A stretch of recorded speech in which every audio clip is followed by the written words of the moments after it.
Hey my dear friends, Sam Haymart for Test Driven TV. Recently I got the chance to take a quick test drive in the 2021 Acura TLX. It's all new, so now it's time for me to tell you what I really think.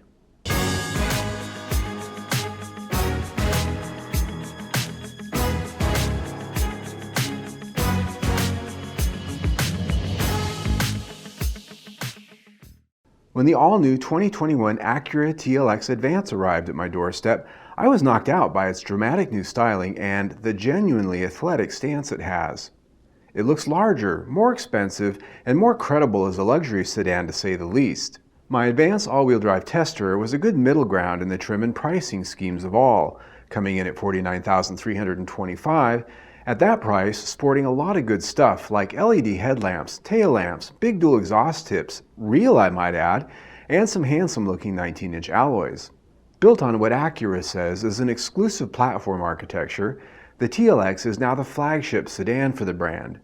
It looks a good deal larger because it is, getting 3.7 inches longer in wheelbase, 2.2 inches of extra width, and an additional length of about 3 inches. The new body structure gets the latest high-grade steel construction techniques for a stiffer, stronger way, and lightweight components like cast aluminum shock towers and vast use of aluminum suspension components.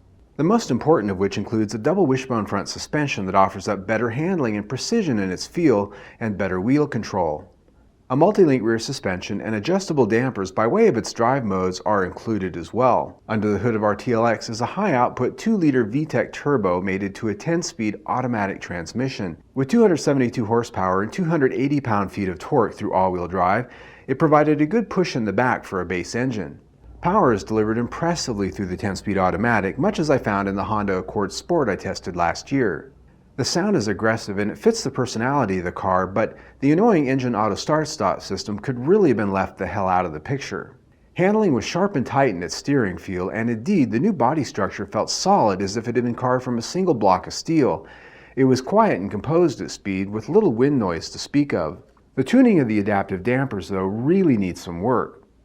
On all but the Sport Drive mode, it floats, wallows, and boats around like a Buick Regal from the 1980s, something very unexpected in something from Acura. And then on Sport, it was almost too non-compliant. There was no happy medium.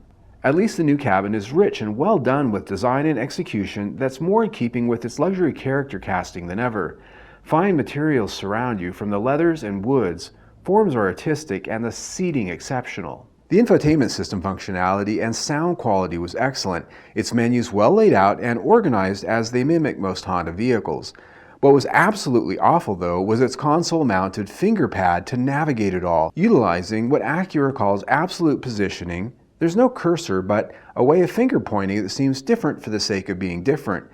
Difficult to manage from behind the wheel while driving and requiring way too much attention from the road. And the funny thing is, Acura actually sent me a video ahead of my test drive along with a press release so that I could learn how to use it. Acura, if it requires a prerequisite class to figure it out and use, it's a fail. Put some traditional knobs and a touchscreen back in, your customers will thank you. The new 2021 Acura TLX is built in Marysville, Ohio, and in spite of this, quality fit and finish was exquisite. In my final thoughts, I find that the TLX is very much unique in its class and stands out with its own personality, marching to its own drummer. It's not going to be accused of copying anyone.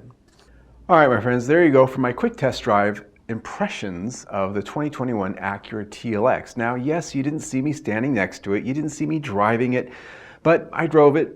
Acura knows I drove it. I know I drove it. Some of you like to comment that because you didn't actually see me standing next to the car, this whole thing must be a sham. The drama of it all. Nonetheless, I think you got the gist of my driving impressions. This is a car that sort of stands on its own 2 feet. It does its own thing. I don't think you can compare it to the Germans really that much. They're way different. It's not rear-wheel drive like a lot of the competitors out there, so it really sort of stands on its own 2 feet that way as well.